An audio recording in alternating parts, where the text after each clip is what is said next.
بسم الله الرحمن الرحيم.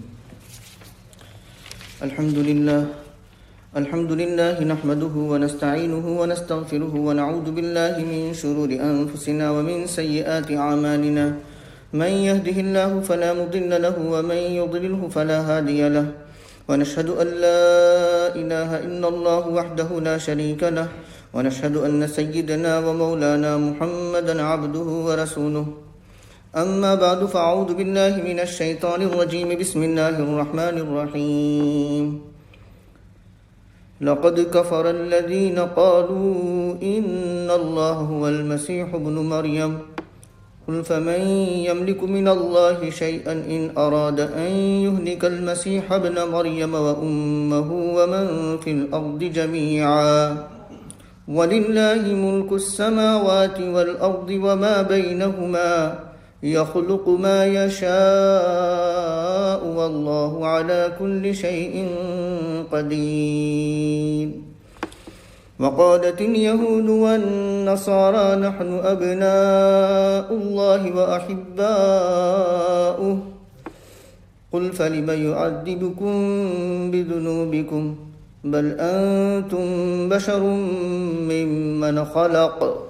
يغفر لمن يشاء ويعذب من يشاء. ولله ملك السماوات والأرض وما بينهما وإليه المصير. يا أهل الكتاب قد جاءكم رسولنا يبين لكم على فترة من الرسل أن تقولوا ما جاءنا من بشير ولا نذير. فقد جاءكم بشير ونذير والله على كل شيء قدير. آمنت بالله صدق الله مولانا العظيم. قابل احترام بزرگوں اور عزیز دوستوں اور ریسیور سے سننے والی میری محترم ماں بہنوں، سورہ مائدہ کی آیت نمبر 17، 18 اور 19 پڑھی گئی ہے. پہلے ترجمہ دیکھتے ہیں. البتہ تحقیق کے کافر ہوئے وہ لوگ جنہوں نے یوں کہا کہ بے شک اللہ وہی مسیح ہے، مریم کا بیٹا. کہہ دیجئے کس کا بس چلے گا اللہ کے آگے. اگر اللہ تبارک و تعالی چاہے یہ کہ ہلاک کر دے مسیح، مریم کے بیٹے اور ان کی ماں اور ان تمام لوگوں کو جو زمین میں ہیں، اور اللہ ہی کے لیے آسمانوں اور زمین کی اور ان تمام چیزوں کی جو ان دونوں کے درمیان ہے بادشاہت ہے. پیدا کرتا ہے جو چاہے، اور اللہ تبارک و تعالی ہر چیز پر قدرت رکھنے والے ہیں.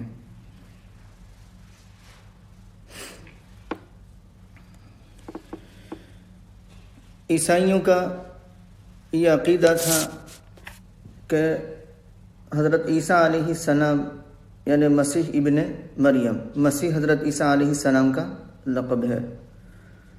مریم علیہ السلام کے بیٹے صاحبزاد مسیح وہی اللہ ہے.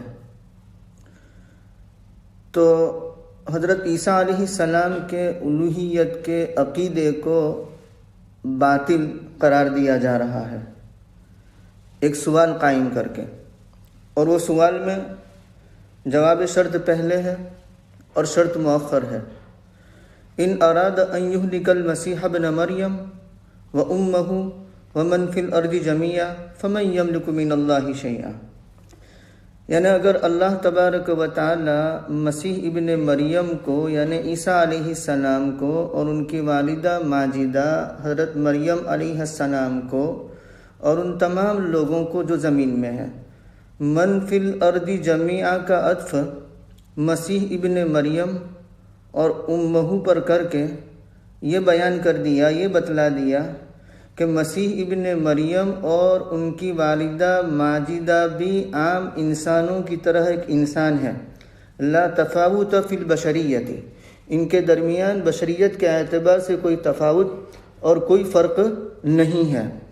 لہذا جیسے دنیا کے اور لوگوں کو اللہ تبارک و تعالی ہلاک کرنے پر قادر ہے، اسی طریقے سے اللہ تبارک و تعالی مسیح ابن مریم اور ان کی والدہ ماجدہ کو بھی موت دینے پر اور ہلاک کرنے پر قادر ہے۔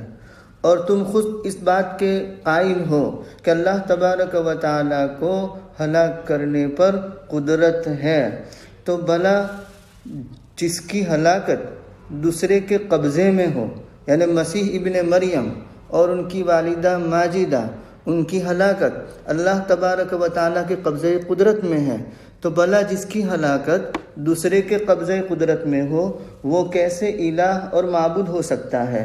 تو اس طریقے سے حضرت مسیح ابن مریم کے الوہیت کے عقیدے کو باطل ٹھہرا دیا۔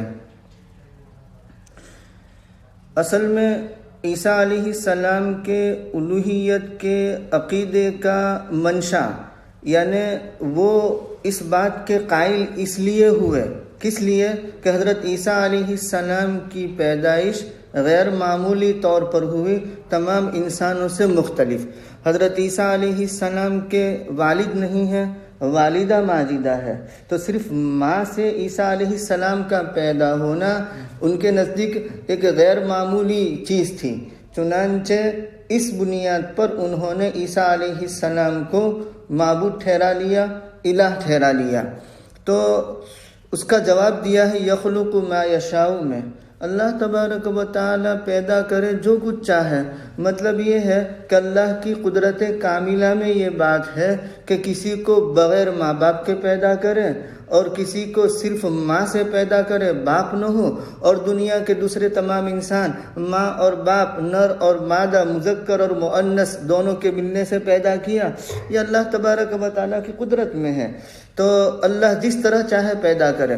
اور ہم نے پڑھا سورہ آل عمران کے اندر کہ ان مثل عیسیٰ عند اللہ کمثل آدم، وہاں صاحب جلالین رحمۃ اللہ علیہ نے ایک عبارت نقل فرمائی ہے کہ تشبیہ الغریب بالاغرب، یہاں ایک غریب چیز کی تشبیہ دی ہے اغرب چیز سے، یعنی ایک تعجب والی چیز کی تشبیہ زیادہ قابل تعجب چیز سے دی ہے کہ تم لوگ حضرت عیسیٰ علیہ السلام کی پیدائش کو قابل تعجب قرار دیتے ہو اس بنیاد پر کہ عیسیٰ کے ابا نے یا صرف امی جان سے پیدا ہوئے، تو بھلا اس سے زیادہ قابل تعجب بات تو حضرت آدم علیہ السلام کی ہے کہ ان کے تو نہ باپ ہیں نہ ماں ہیں۔ تو اللہ جس طرح چاہے جو چاہے پیدا کرتا ہے، تو اگر جس طرح چاہے جو چاہے پیدا کرتا ہے تو اس کا مطلب یہ نہیں ہے کہ کسی کے پیدائش غیر معمولی طور پر ہوئی تو اس کو معبود بنا لیا جائے۔ یخلق ما یشاء واللہ علی کل شیء قدیر، اور اللہ تبارک و تعالی ہر چیز پر قدرت رکھنے والے ہیں۔ آگے یہود اور نصارہ نے کہا ہم اللہ کے بیٹے ہیں اور اس کے محبوب ہیں، اس کے چہیتے ہیں، حبیب کی جمع احبہ۔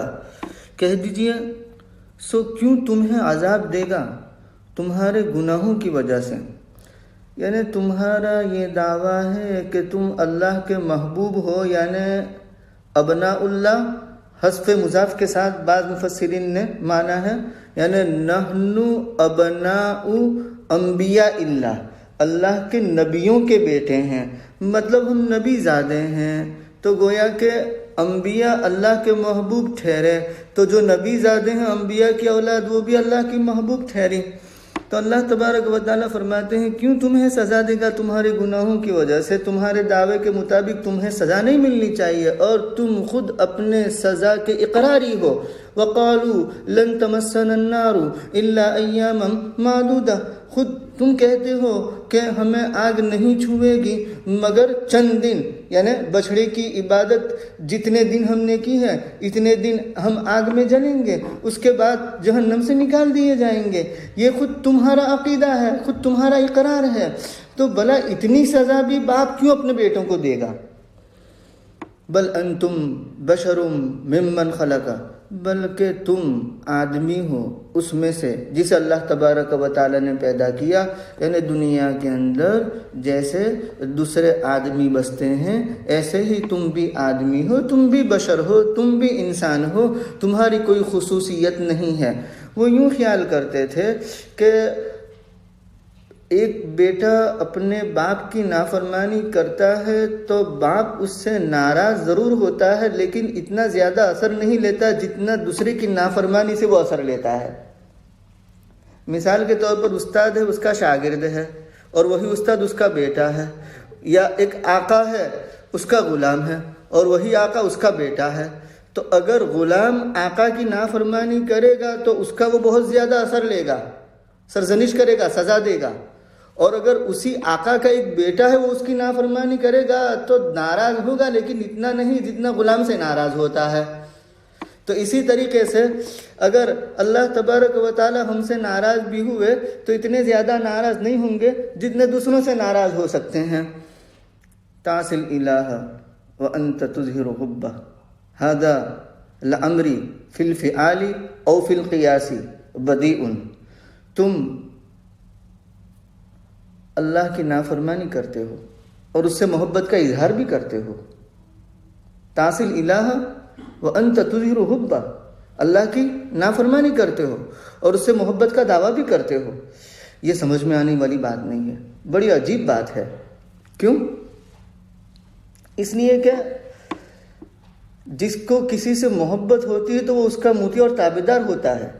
لو کان حبک صادقا لاطعتہ، اگر تمہاری محبت سچی ہوتی کہ اللہ ہم سے محبت کرتے ہیں، ہم اللہ کے محبوب ہیں، ہم اللہ کی اولاد ہیں، تو لو کان حبک صادقا لاطعتہ، اگر تمہاری محبت سچی ہوتی تو تم اللہ تبارک و تعالیٰ کا اتباع کرتے، اللہ تبارک و تعالیٰ کی اطاعت کرتے، فرما برداری کرتے۔ لو کان حبک صادقا لاطعتہ ان المحب لمن یحب مطیع، اس لیے کہ جو محب ہوتا ہے وہ جس سے محبت کرنے والا ہوتا ہے اس کا مطیع اور تابعدار ہوتا ہے۔ بھلا ایک طرف تم یوں کہتے ہو کہ ہم اللہ کے محبوب، اللہ کے چہیتے، اللہ کی اولاد، اور دوسری طرف اللہ کی نافرمانی کرتے ہو۔ تو اولاد تو باپ کی جنس سے ہوا کرتی ہے، اور تمہارے کام غیر فاعلین بالقبائح، باپ کی جن سے ہو تو وہ قبیح باتوں کو اختیار کرنے والے نہیں ہوتے، بری باتوں کو اختیار کرنے والے نہیں ہوتے، ولا مستوجبین بلا عذاب، اور نہ عذاب کے مستحق ہونے والے ہوتے ہیں۔ اور تمہارے کرتوت تو ایسے ہے کہ جس سے تم عذاب کے مستحق ہو رہے ہو۔ بل انتم بشر ممن خلق یغفر لمن یشاء، بخش دے جسے چاہے، چاہے وہ نبی زادہ ہو، نبی زادہ نہ ہو، یعذب من یشاء، اور عذاب دے جسے چاہے۔ اور اللہ ہی کے لیے آسمانوں اور زمینوں کی بادشاہت ہے اور جو کچھ ان کے درمیان میں ہے، اور اسی کی طرف لوٹ کر جانا ہے۔ اے اہل کتاب، اے کتاب والو، تمہارے پاس آئے ہمارے رسول، کھولتے ہیں تمہارے سامنے رسولوں کے انقطاع کے بعد۔ فترت کہتے ہیں دو نبیوں کے درمیان کا زمانہ جو بعثت اور نبوت سے خالی ہو اس کو فترت کا زمانہ کہتے ہیں۔ اور اس کو فترت اس لیے کہتے ہیں کہ فطر یفترو کا معنی ہے ماند پڑ جانا، سست پڑ جانا، ٹھنڈا ہو جانا۔ کسی چیز کے اندر جب جوش ہوتا ہے اور وہ جوش ختم ہو جاتا ہے تو اس وقت کہتے ہیں فطر الشیء، یعنی چیز میں فطور آ گیا، اس میں مطلب جوش اس کا ختم ہو گیا۔ تو شریعت پر عمل کرنے کے جو دواعی اور اسباب ہوتے ہیں، شریعت پر عمل کرنے کے لیے جو آمدہ کرنے والی باتیں ہوتی ہیں، وہ باتیں اس زمانے میں ٹھنڈی پڑ جاتی ہے، سست پڑ جاتی ہے، اس وجہ سے اس زمانے کو فترت کا زمانہ کہتے ہیں۔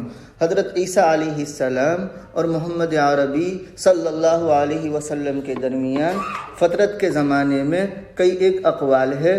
ایک قول یہ ہے جو مشہور ہے کہ 600 سال کا زمانہ ہے حضرت عیسیٰ اور نبی کریم صلی اللہ علیہ وسلم کے درمیان، اور دوسرا قول یہ ہے کہ 570 570، اور تیسرا قول یہ ہے کہ 560 560، اور ایک قول یہ بھی ہے کہ 460 سم ایئر پلس، یعنی نیفن کا لفظ آتا ہے تو 460 سے کچھ اوپر زائد سال ہیں۔ بہرکیف جو بھی ہو، لیکن یہ فطرت کا زمانہ ہے۔ تو رسولوں کے انقطاع کے بعد کہیں تم یہ کہو کہ ہمارے پاس تو کوئی بشارت دینے والا اور کوئی ڈرانے والا نہیں آیا، تو ایسا نہ کہو، اس لیے اللہ تبارک و تعالیٰ نے فطرت کے زمانے کے بعد رسول بھیجا، تمہاری بولتی بند کرنے کے لیے، حجت تام کرنے کے لیے، حجت قائم کرنے کے لیے۔ فقد جاءکم بشیر و نذیر، اور تحقیق کہ تمہارے پاس بشارت دینے والا اور ڈرانے والا آ چکا۔ مطلب یہ ہے کہ محمد عربی صلی اللہ علیہ وسلم تو ان کی تشریف آوری کو، ان کی بعثت کو غنیمت کبریٰ اور بہت بڑی نعمت سمجھو، اور اللہ تبارک و تعالی ہر چیز پر قدرت رکھنے والے ہیں۔ مطلب یہ ہے کہ کسی کو یہ اعتراض کرنے کا حق نہیں ہے کہ عیسیٰ اور نبی کریم صلی اللہ علیہ وسلم کے درمیان اتنا لمبا فاصلہ کیوں ہے اور دوسرے انبیاء کے درمیان اتنا فاصلہ نہیں رہا۔ تو کہا کہ اللہ ہر چیز پر قادر ہے۔ مطلب یہ کہ اللہ تبارک و تعالی انبیاء اپنی رحمت سے بھیجنے پر بھی قدرت رکھتے ہیں، اور انبیاء یعنی نبوت کے سلسلے کو روکنے پر بھی قدرت رکھتے ہیں۔ اللہ جیسے چاہے کرے، اور کتنا فاصلہ رکھنا ہے وہ بھی اللہ تبارک و تعالیٰ کی حکمت اور مصلحت کے اعتبار سے ہیں، لہذا کسی کو یہ اعتراض کرنے کا حق نہیں ہے۔ اور دوسری بات کہ نبی کا آنا آپ کو اچنبھا کیوں معلوم ہوتا ہے؟ ایسا تو نہیں ہے کہ پچھلے انبیاء نے نبوت کے سلسلے کو بند کرنے کا اعلان کیا ہو۔ نبی کریم صلی اللہ علیہ وسلم سے پہلے جتنے بھی انبیاء گزرے، ان تمام انبیاء نے رسول اللہ صلی اللہ علیہ وسلم کی آمد کی اطلاع دی، آمد کی بشارت دی، تو اسی بشارت اور اسی اطلاع کے مطابق نبی کریم صلی اللہ علیہ وسلم انقطاع کے زمانے کے بعد، فترت کے زمانے کے بعد تشریف لائے ہیں، لہذا اس میں کوئی انوکھی بات نہیں ہے۔ نبوت کا سلسلہ تو آپ ہی پر ختم ہوگا، چنانچہ آپ آخری نبی ہے۔ ہر نبی نے یہ کہا کہ آخر زمانے میں ایک آن شان بان والا نبی آنے والا ہے، اور اس کی نبوت جب ہوگی اس کے بعد نبوت کا سلسلہ ختم ہو جائے گا، وہ خاتم النبیین ہوں گے۔ تو ان انبیاء کے اعلان کے مطابق آپ کی تشریف آوری ہوئی ہے۔ اللہ تبارک و تعالی ہر چیز پر قدرت رکھنے والے ہیں۔ اللہ تبارک و تعالی ہمیں نبی کریم صلی اللہ علیہ وسلم کا کامل اتباع نصیب فرماوے، اور اس نعمت عظمیٰ کی قدردانی کرنے کی توفیق عطا فرماوے، اور اپنی زندگی کے تمام میدانوں میں آپ کی سیرت کو اپنانے کی توفیق عطا فرماوے۔ سبحان اللہ۔